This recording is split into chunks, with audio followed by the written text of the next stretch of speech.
Have you ever stared at that massive, sprawling landmass on a globe? That giant ink blot covering a sixth of the Earth, and felt a chill of awe at its sheer, overwhelming power? For decades, we've been spoon-fed the exact same glossy myth. A mighty empire calling the shots globally, making capitals around the world shake in their boots. Just look at the broadcast footage looped endlessly on their networks. Picture-perfect, almost CGI-like columns of soldiers marching across the cobblestones of the country's main square. The engines of colossal mobile missile systems roar so loud you can feel the ground vibrate, while supersonic fighter jets slice through the sky, trailing perfect tricolor smoke. They feed us images of gleaming glass skyscrapers piercing the clouds in the capital's financial district, golden domes catching the light, massive new bridges spanning straits, and endless motorcades of blacked-out SUVs with flashing lights tearing down entirely locked-down avenues. It's a picture so convincing that it didn't just fool the foreign politicians who flew in for years to shake hands and sign lucrative gas deals. It fooled the very architects of this monstrous theatrical set. They actually bought into their own lie. But what happens if you grab the remote and just turn off that screen? What if you step outside that sterile capital bubble, fueled by neon and dirty money, and drive just a couple of 100 miles deep into that freezing, silent wasteland?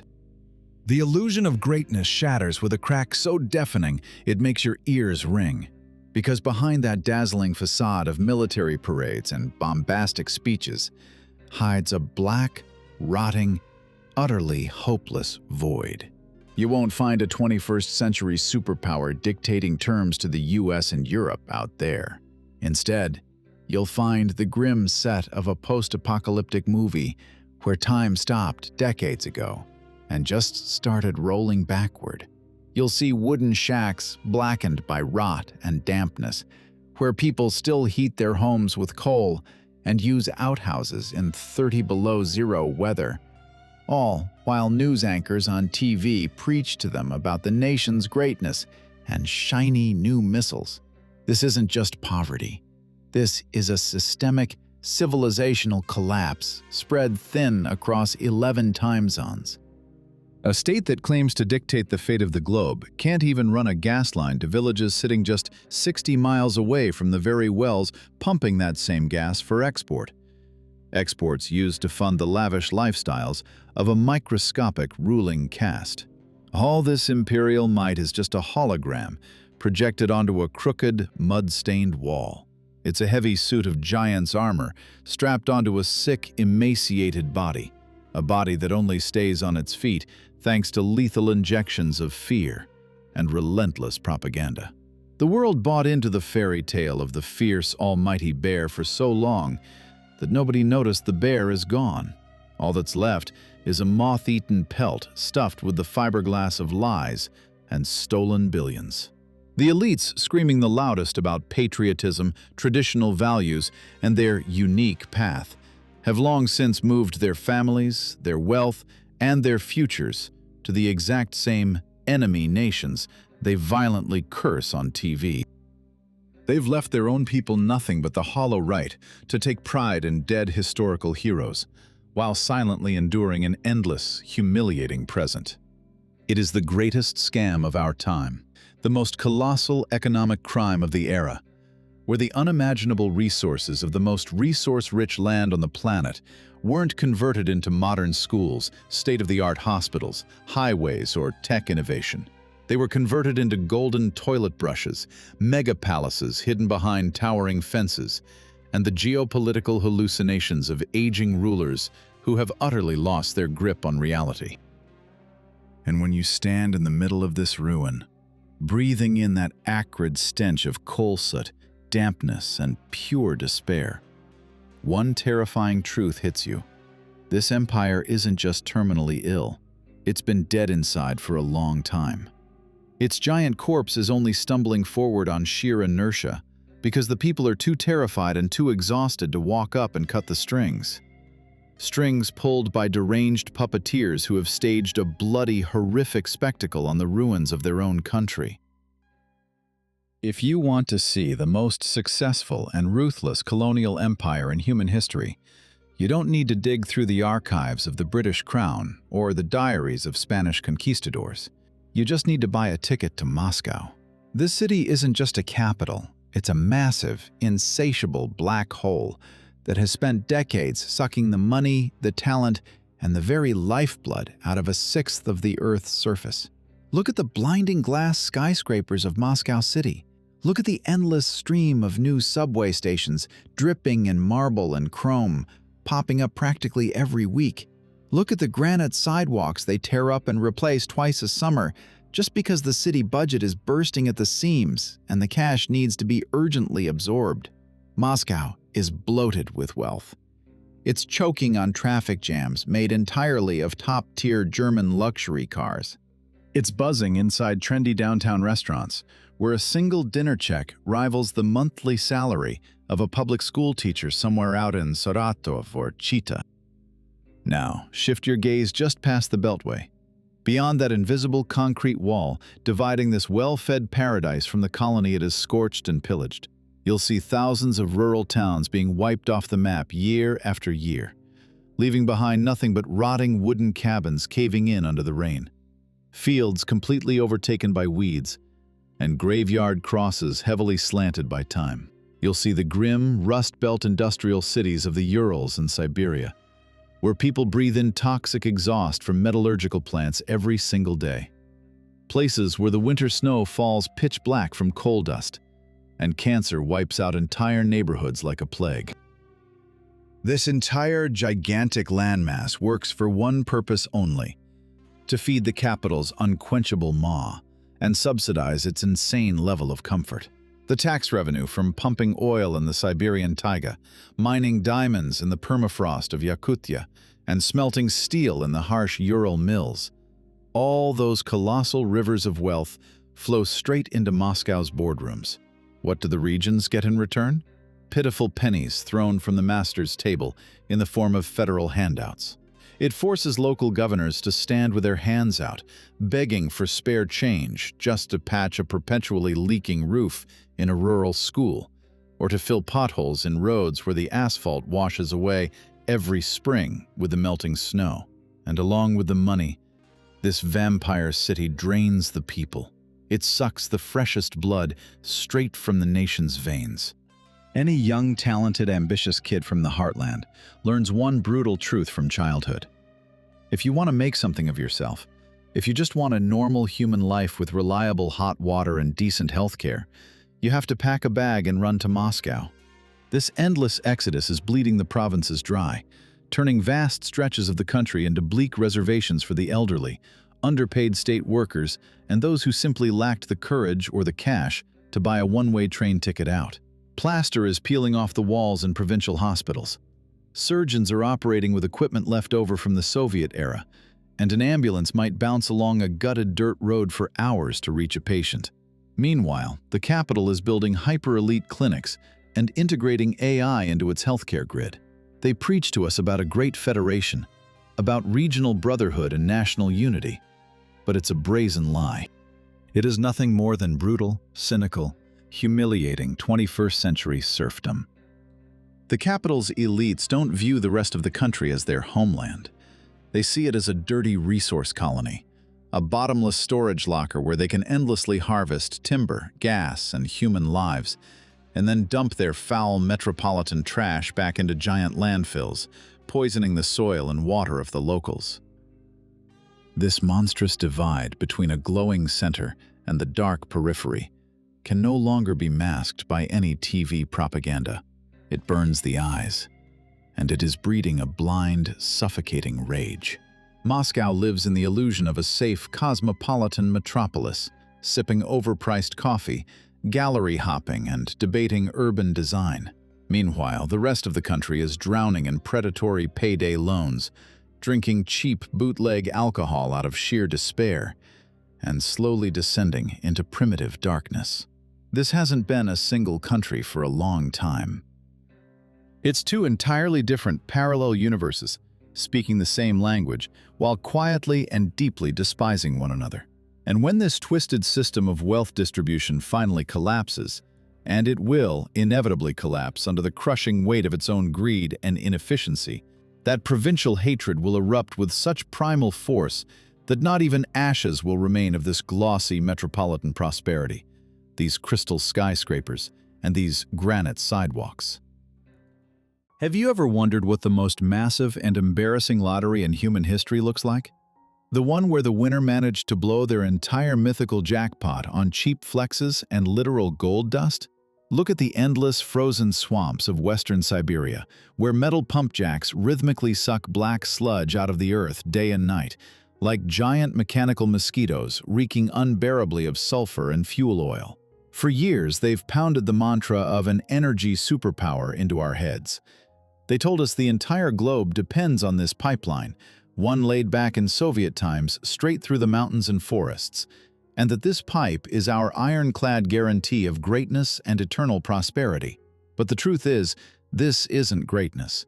It's a severe form of drug addiction, where a lumbering country got completely hooked on the resource needle, happily shooting petrodollars into its veins, while totally forgetting that you actually need to build factories, fund science, and train engineers. During the boom years of the early 2000s, a literal rain of gold fell upon this land. Trillions of dollars flooded the budget so fast they couldn't even count it all. But those astronomical sums didn't magically transform into flawless interstate highways, new universities, or high-tech hubs capable of competing with the brightest minds on the planet. Instead, they just vanished into the bottomless pockets of a microscopic clique. They morphed into the world's longest super yachts with helipads, which are now being seized in European ports. They turned into colossal palaces on warm coastlines and rows of elite real estate in the deserts of the UAE. They built themselves climate-controlled rooms just to store fur coats and bought up European vineyards, all while their own citizens were literally texting in pennies to pay for sick kids' medical treatments shown on TV. While the country blindly drank the illusion of wealth, maxing out credit on luxury foreign cars and imported gadgets, its real economic foundation was inevitably rotting down to the studs. Because why bother inventing complex microchips or manufacturing your own airplanes, when you can just drill a hole in the ground, export the raw materials, and buy everything ready-made from the people who actually know how to use their brains? This pipeline economy bred an elite who only know how to divide and subtract. They treat their homeland like a filthy remote oil campsite, dropping in for a quick business trip just to siphon off another billion before rushing back to their cozy overseas paradise. They sell off what nature spent millions of years creating.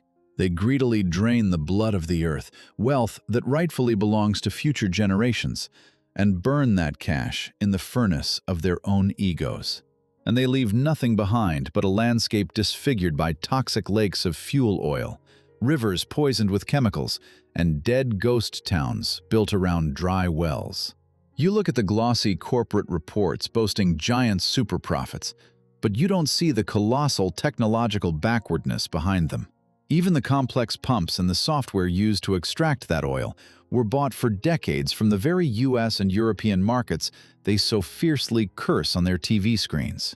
And when the global community suddenly slammed the doors shut, a terrifying reality emerged. This great empire isn't even capable of maintaining its own oil wells.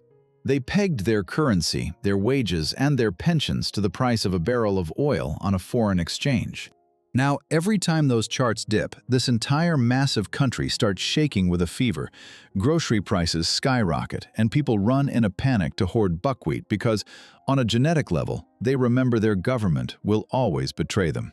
This is the tragedy of a nation that hit the absolute jackpot in the geographic lottery, inheriting the richest periodic table right beneath its feet. But instead of building a spaceship, it decided to trade that winning ticket for a crate of cheap vodka and a nice flat-screen TV. And now, as the world frantically searches for new sources of clean energy, as electric motors ruthlessly push out gasoline, and technology leaps forward at terrifying speeds, this resource giant is stuck on the shoulder of history's highway. It just keeps stupidly pumping black blood from the ground, blindly hoping this festival of unprecedented generosity will never end. But the party is already over. The pipe is slowly drying up. Buyers are turning away in disgust or demanding massive discounts. And when the final barrel is sold off for pennies, this giant gas station, so successfully masquerading as a great nation, will be left all alone with its poverty, its rusting rigs, and the bitter realization that they permanently ate away their future, leaving their children nothing but a rotting void. Have you ever heard the massive steel skeleton holding up an entire empire groan and buckle under the crushing weight of time? They constantly feed us images of military parades and shiny new rockets.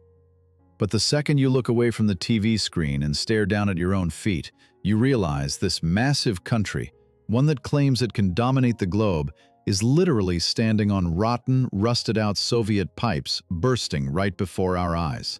The Soviet Union left behind a gigantic, insanely complex infrastructure inheritance. They buried millions of miles of utility lines, built massive thermal power plants and concrete bridges meant to last half a century. But that half-century is long gone. The expiration date on that concrete and steel ran out back in the early 2000s. And what exactly did the new elite do during all those fat, oil-rich decades when trillions of dollars were raining down on the country? They didn't build a new system. They didn't replace those rotting arteries. They simply bled them dry. They endlessly patched the holes with rotting wooden plugs, gave the facades a fresh coat of paint for pretty TV reports, and happily embezzled the capital repair budgets, funneling that cash straight into their offshore accounts. Now look at the horrifying footage from provincial cities that surfaces with terrifying regularity every single winter. It's 20 below zero outside, and geysers of boiling water are erupting from the ground, flooding the streets with thick white steam because the main heating pipe simply couldn't handle the pressure and snapped in half. People are literally freezing to death inside their own apartments. They sleep in winter parkas and knit beanies under 3 layers of blankets. They huddle around open gas stove burners to stay warm, risking a catastrophic gas explosion at any second, while toxic black mold crawls up their bedroom walls and a thick layer of frost forms on the inside of the windows. These aren't scenes from some post-apocalyptic survival movie. This is the ordinary, everyday winter reality for hundreds of thousands of people in Siberia, the Urals, and even in the central regions just a couple of hours' drive from the capital. Entire neighborhoods are left without heat for weeks on end because the ancient boiler plant, which local bureaucrats handed over to their crony businessmen to plunder, simply broke down from catastrophic wear and tear. And while state propagandists gloat on TV, eagerly promising that Europe is about to freeze to death without their cheap gas, their own citizens are literally drowning in freezing sewage. You heard that right. It's another grim hallmark of the era. Worn-out sewer mains rupture, flooding the basements of massive apartment blocks neck-deep in raw, foul-smelling sludge.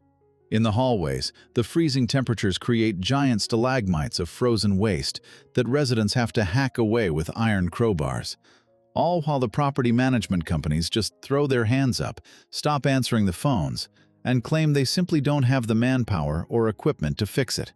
Yet every single month, those exact same freezing, sludge-drowning people receive their utility bills, watching the numbers climb at an astronomical rate. They are paying exorbitant prices for the illusion of comfort, for cold air and empty radiators, and for rusty, foul-smelling water pouring from the tap that isn't even safe to boil.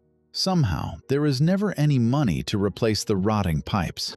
There's no money to repair the old bridges that spectacularly fold in half and collapse right under the wheels of passing freight trucks. There's no money for modern water treatment plants or safe landfills. But magically, miraculously, the cash always appears for endlessly relaying the granite curbs in the overfed capital, buying brand-new armored luxury SUVs for mayors and governors, and funding insane, bloody geopolitical adventures that burn through billions of dollars every single day. This total infrastructural collapse isn't just a string of random, unfortunate accidents. It is the physical, tangible disintegration of the state. It's the multi-organ failure of a massive, lumbering system that can no longer maintain itself or guarantee a basic level of survival. the country has officially turned into one giant Potemkin village. Behind the sleek modern government service portals and digital facial recognition cameras hides a rusted, blown-out cast-iron pipe from the 1960s, held together with duct tape, wire, and dirty rags. You can rewrite history books all you want. You can force school children to march and sing the national anthem every morning. You can throw anyone who asks inconvenient questions into a prison cell, but you can never cheat the harsh laws of physics, thermodynamics, and metal fatigue. This rusty ticking time bomb is planted right now under every city, under every courtyard and home.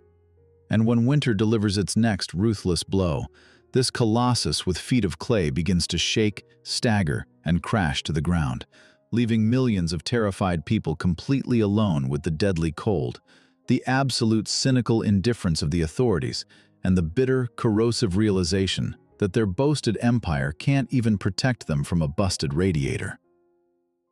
Have you ever wondered why an empire would crave so much new, scorched earth when there's literally no one left to populate its own ancestral lands? State propaganda feverishly draws new red lines on maps, proudly boasting about expanding geopolitical influence, while shamelessly burying the dry, ruthless statistics deep in the archives. Numbers screaming that this massive country is dying out at a catastrophic rate. Look at the empty kindergartens in the heartland, where rusty swings creak in the wind. Look at the boarded-up maternity wards and the endless, freshly dug cemeteries stretching past the horizon, expanding faster than any new housing developments in the capital. This isn't just another demographic slump. It is a quiet, voluntary refusal by an entire nation to reproduce, because the basic animal instinct to multiply is completely paralyzed by a suffocating, sticky dread of tomorrow. How can you force young, intelligent people to have kids in an atmosphere of total madness when they know for a fact that from the first grade their sons will be stuffed into green military fatigues, taught to march in formation, and groomed to become cannon fodder in yet another senseless war driven by the ambitions of aging warlords? The authorities are frantically inventing new laws, outlawing child-free propaganda, trying to buy birth rates with pathetic cash handouts that are instantly devoured by staggering grocery store inflation. But the bureaucrats in tailored suits refuse to grasp one exceedingly simple truth. A woman isn't going to give birth inside a burning house where all the exits have been locked. And while some refuse to bring new lives into this world, others are busy saving the lives they still have. They pack their bags and flee this country without looking back, leaving behind everything they spent years building. Remember that surreal, horrifying TV footage from the border crossings? Hundreds of thousands of young, strong, educated men and women standing in miles-long lines in the freezing cold for days. They abandoned their cars right on the shoulder of the road. They walked away from spacious apartments, locked in mortgages and shattered lifelong careers, just to tear themselves free from the steel trap snapping shut right behind them. This isn't just migration. It's the surgical amputation of a healthy brain. It is a colossal, historic flight of the planet's best minds. In just a couple of years, the state lost millions of software developers, engineers, scientists, talented doctors, and entrepreneurs. The exact same people who were supposed to be building that highly touted modern economy of the future. They fled to neighboring republics, to Europe, the US, and Asia. They took their tax dollars, their unique patents, their startups, and their DNA with them. And they are never coming back. Because you cannot force a free, talented person to innovate inside a lockdown research facility with an assault rifle pointed at their back and a state security major breathing down their neck. The elite pretends it's no big deal. Talking heads on TV sneer at the exiles, calling them cowards and traitors, frothing at the mouth as they claim the air has finally been purified. But in reality, this exodus blasted a gaping, massive hole right through the chest of the economy. A hole you can't plug with patriotic slogans. There's no one left to operate complex machinery in the factories. There's no one to treat the sick in local clinics, and schools are facing a catastrophic shortage of STEM teachers. To keep this squeaking, rusted machine running, the system has resorted to importing cheap, utterly disenfranchised labor from poorer nations en masse. This inevitably breeds colossal cultural clashes, a surge in hidden aggression, and street crime that the police are simply powerless to control. The state has turned into a vicious, senile vampire that lost its mind and systematically devoured its own children for the sake of illusory imperial grandeur. Now, it sits alone in a cold, massive, empty house, surrounded by enemies it invented itself, slowly bleeding to death. You can print millions of glossy new portraits of the supreme leaders. You can build 1,000 more colossal military cathedrals out of green metal. You can rewrite absolutely every single history book. But if you don't hear children laughing on your endless snow-covered streets, and if your university labs aren't making new discoveries, your nation is doomed to a slow, agonizing, and irreversible fade into oblivion. And this physical decay can no longer be stopped by any threatening presidential decrees, because a demographic abyss has no bottom. When this vast, empty territory is finally stripped of its most crucial, most valuable human capital, it will simply become one giant frozen mass grave for an empire that loved its phantom historical pains far too much and hated its own future. Have you ever noticed that dead, hypnotic blue light flickering in the windows of concrete high-rises when you walk through the bleak residential districts of any provincial town on a dead winter night? Behind every single one of those identical, freezing windows operates the most perfect, most ruthless, and most effective weapon of mass destruction this empire has ever created. And this weapon isn't aimed at enemy trenches. It fires directly into the brains of its own citizens. For years, we were fed the fairy tale that in the 21st century, an empty fridge would inevitably defeat the TV screen, that a starving stomach would eventually force people to wake up, look around, and ask the authorities a few very uncomfortable questions. But the architects of this colossal information matrix just laughed in the faces of naive sociologists. They proved to the entire world that if you pour a concentrated, sticky venom of hatred into people's ears 24/7 without a single commercial break for common sense, a person will voluntarily give up food, logic, and even their own children just to stay submerged in a warm, comfortable bath of absolute imperial delusion. Look at these endless political talk shows occupying every single federal network. This isn't journalism anymore. It's severe clinical psychiatry, broadcast live to 140 million people. Inside these glossy studios stand respectable men in tailored suits and groomed women in flawless makeup, and they scream, spit, and break into hysterical shrieks, threatening every single day to turn the rest of the globe into radioactive ash. They artificially crank the level of public paranoia to such stratospheric heights that an ordinary pensioner somewhere in Ryazan or Omsk, a guy who has spent years saving up for cheap dentures and buys the lowest grade pasta on discount, begins to genuinely, with all his heart, hate abstract Europeans, US and European democratic values, and neighboring nations he has never even laid eyes on. This is the most terrifying and massive heist in the nation's history. They didn't just steal the people's money and their future. They stole their objective reality. They locked them in a dark, suffocating room where a bloody shadow puppet theater is projected on the walls around the clock.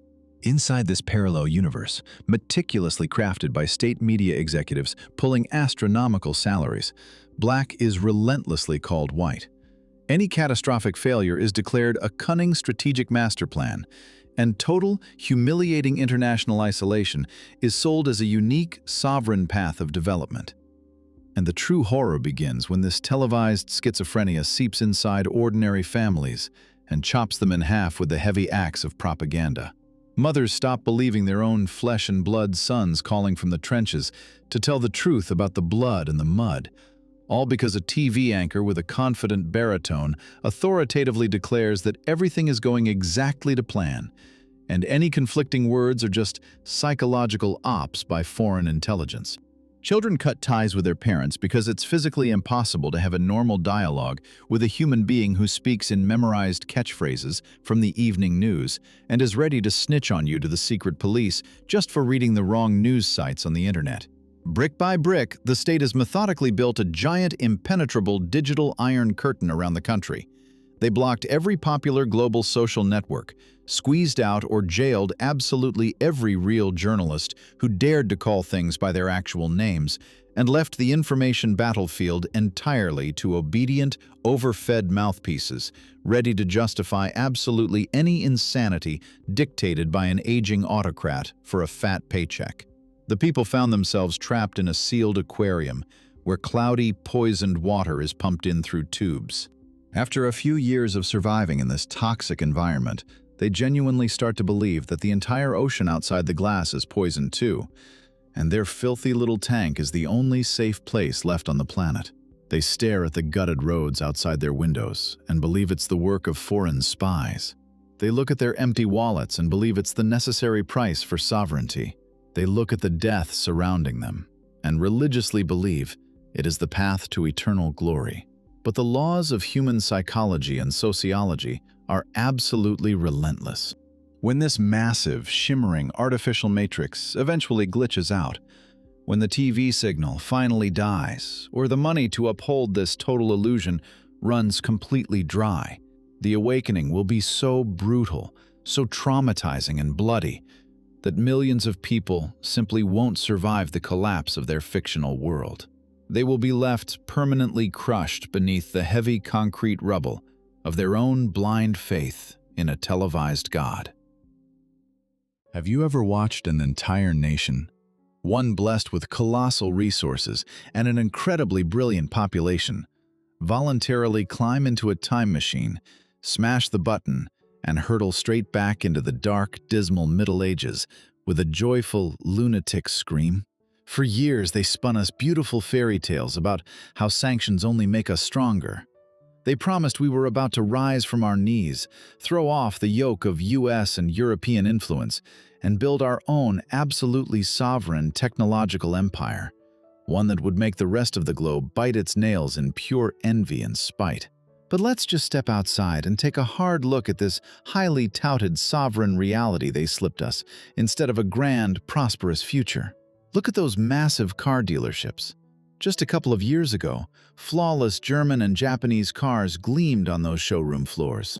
Now they're stuffed with clunky Asian knockoffs, hastily copied and slapped with retro Soviet badges, just trying to milk a little cheap nostalgia out of gullible buyers. This isn't import substitution. This is a colossal, humiliating surrender. We are watching a massive country, the exact same nation that was the very first to launch a human into space, now entirely incapable of manufacturing a basic anti-lock braking system or a functional automatic transmission for the cheapest economy car. They cowardly severed themselves from global financial markets. They closed their airspace to proper aircraft, and now their own commercial airliners are being frantically cannibalized for spare parts right in the hangars. It's becoming physically life-threatening to fly on them, because the old components have long outlived their expiration dates. You walk through a mega mall and you see how world-famous brands have quietly vanished.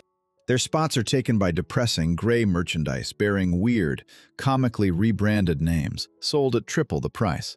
And people obediently buy this low-grade substitute because they have absolutely zero other options left. But the most terrifying and humiliating reality isn't hiding in empty storefronts. It's hiding inside towering government offices where bureaucrats puff up their chests to sign predatory, enslaving contracts with their new Eastern masters.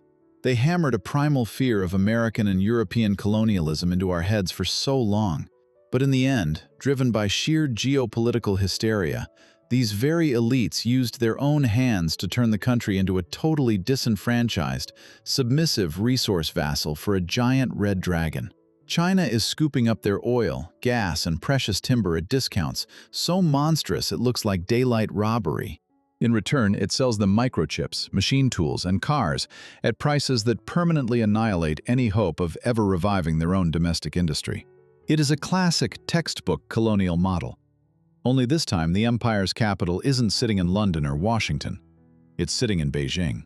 Chinese megacorporations look at this vast, freezing territory exclusively as their own personal, highly convenient gas station and a bottomless dump for their second-rate goods.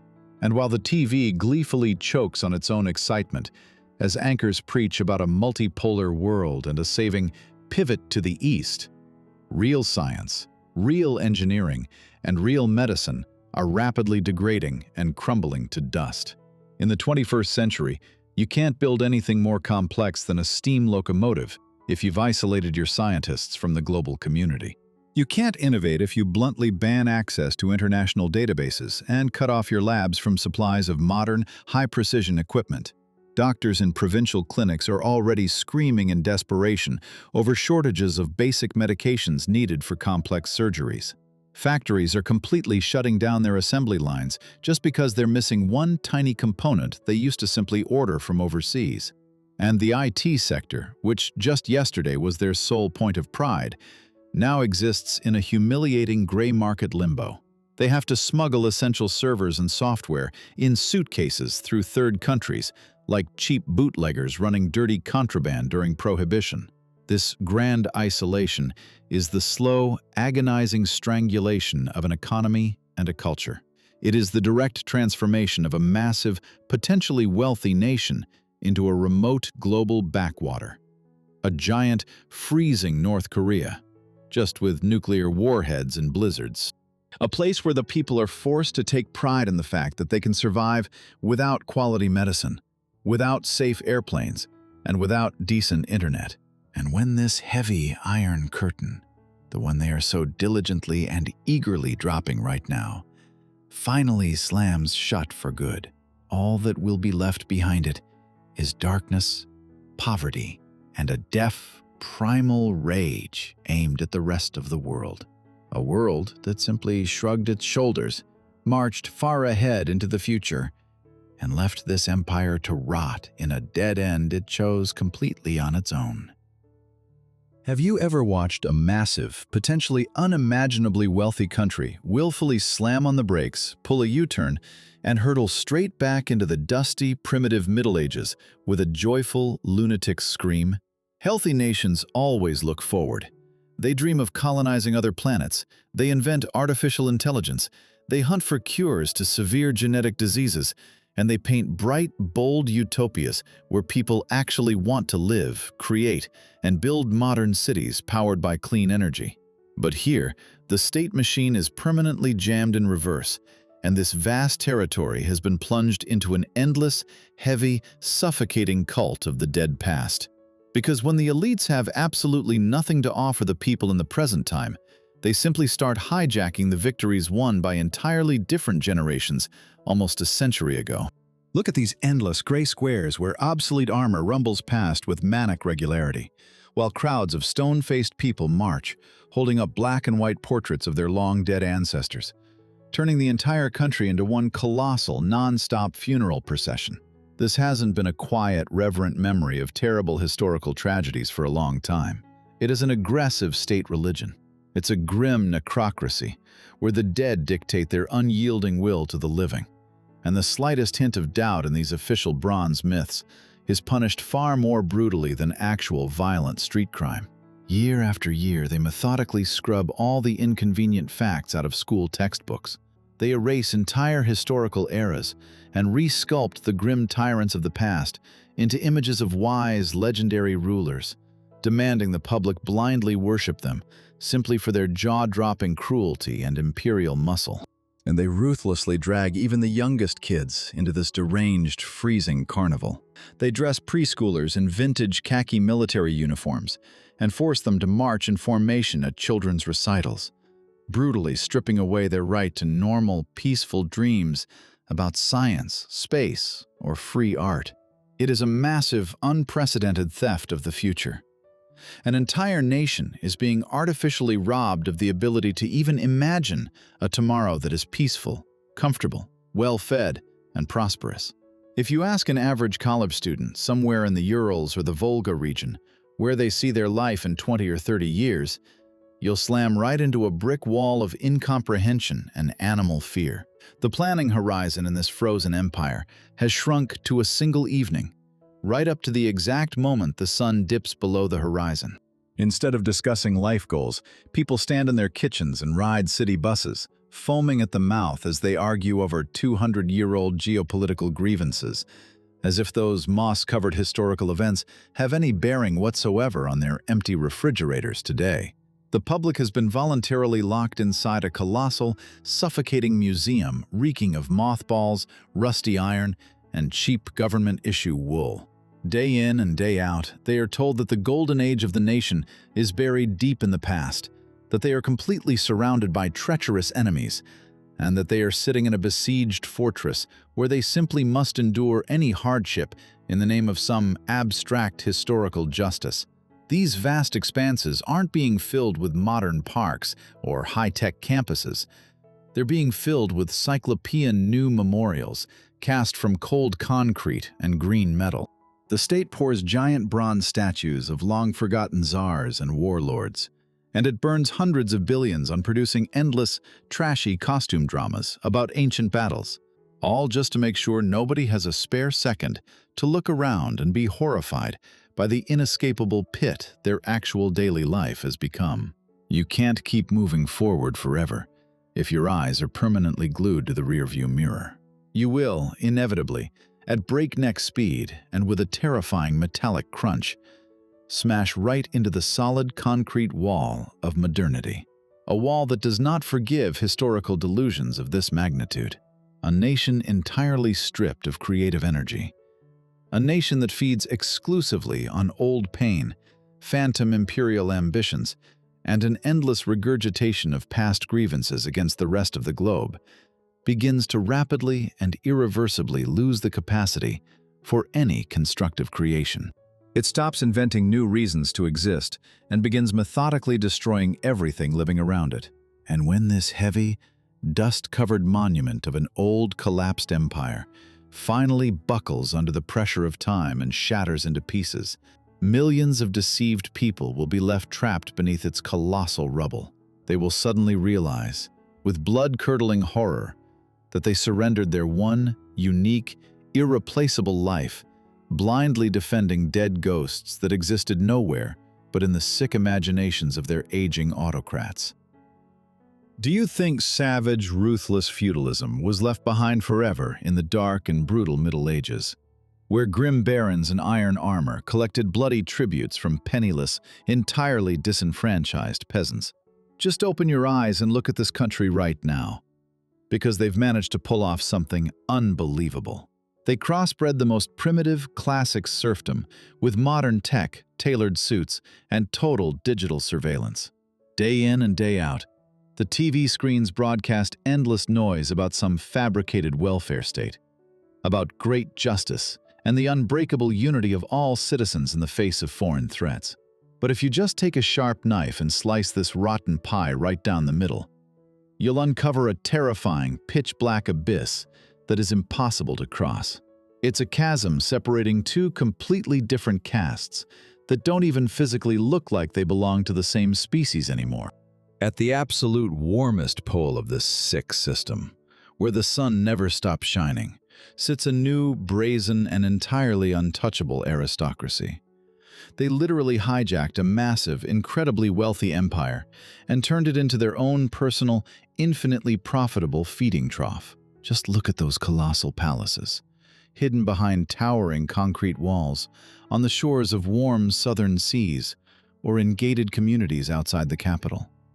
These haven't just been houses for the ultra-rich for a long time. They are literal sovereign mini-states with their own massive vineyards, helipads, underground ice arenas, giant pools, and deep-level bunkers. They fly on private jets overseas, even when the airspace is slammed shut for all other mere mortals. They eat fresh oysters and sip wine that costs the annual budget of a regular provincial hospital. Their kids, barely 25 or 30 years old, suddenly, by the wave of a magic wand, become vice presidents of massive state-owned banks and mighty oil corporations. They receive the highest national medals of honor simply by the right of being born into the right bloodline, exactly the same way aristocratic titles were passed down 300 years ago. And this new elite doesn't just steal state money by the freight train. They genuinely, with all their black, cold hearts, despise the very people who feed and serve them. To them, regular folks aren't even citizens with rights. They are just a cheap labor resource. They are the new oil, meant to be ruthlessly pumped dry through endless shakedowns, taxes, fines, and predatory loans. Now cast your eyes down to the absolute bottom of this social pyramid, down to where the disenfranchised majority scrounges in the cold and the dirt. You will see tens of millions of people permanently trapped in the exhausting, endless hamster wheel of daily survival. They take out humiliating payday loans at insane interest rates just to buy school uniforms for their kids or the cheapest hot dogs for dinner. You will see crooked wooden outhouses that millions of citizens of a massive nuclear superpower still use every single day in the 21st century. You'll see filthy, trashed apartment stairwells with paint that peeled off years ago, and impoverished seniors with trembling hands digging through supermarket dumpsters in search of expired food. And understand the most important thing. This is not a random glitch in the system. This is the system, polished to a state of perfect, crystal-clear absurdity.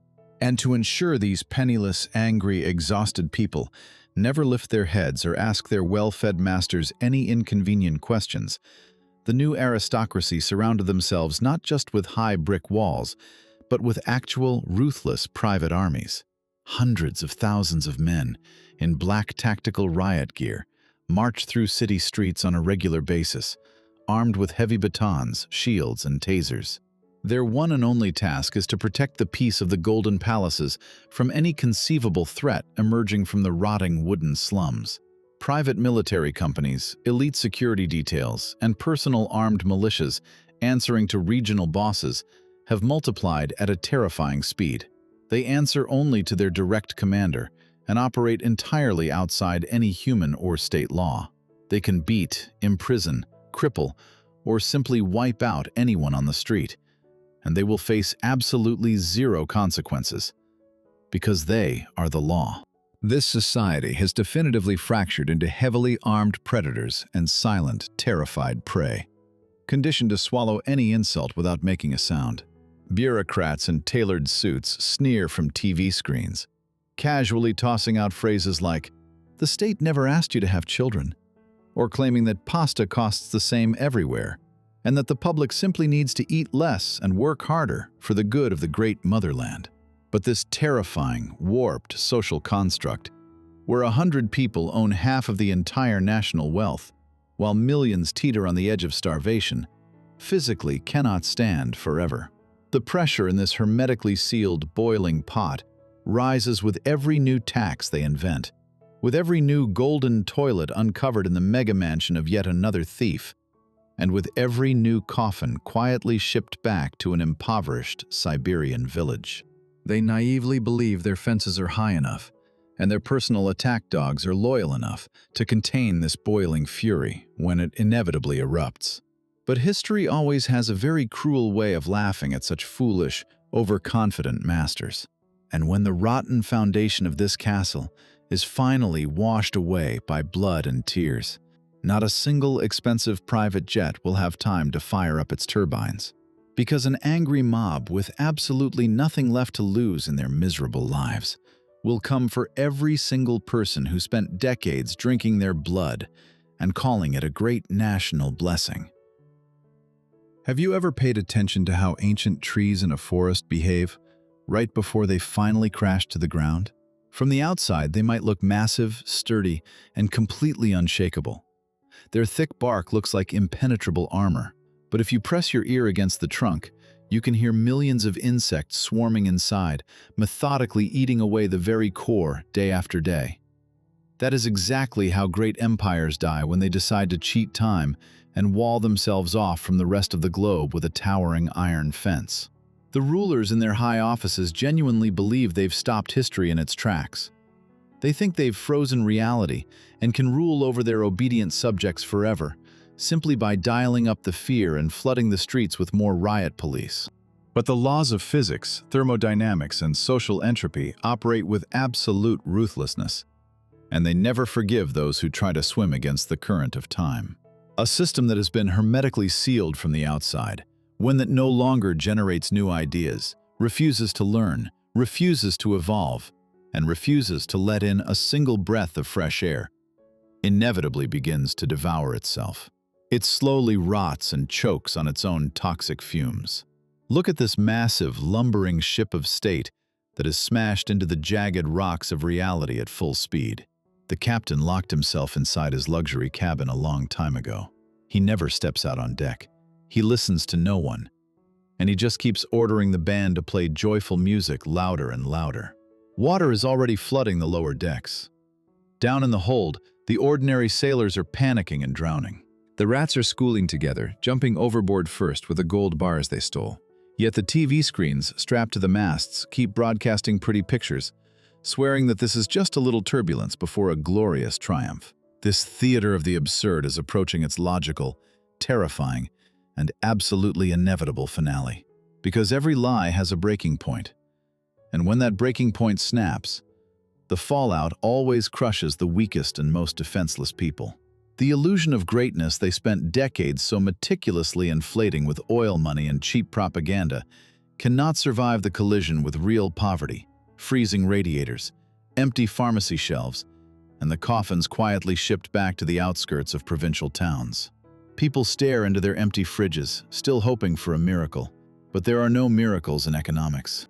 When the factories halt their assembly lines forever, when the ATMs stop spitting out paper cash, and when the riot police finally refuse to protect empty government buildings, this giant bubble is going to burst with a deafening crack that will be heard across continents.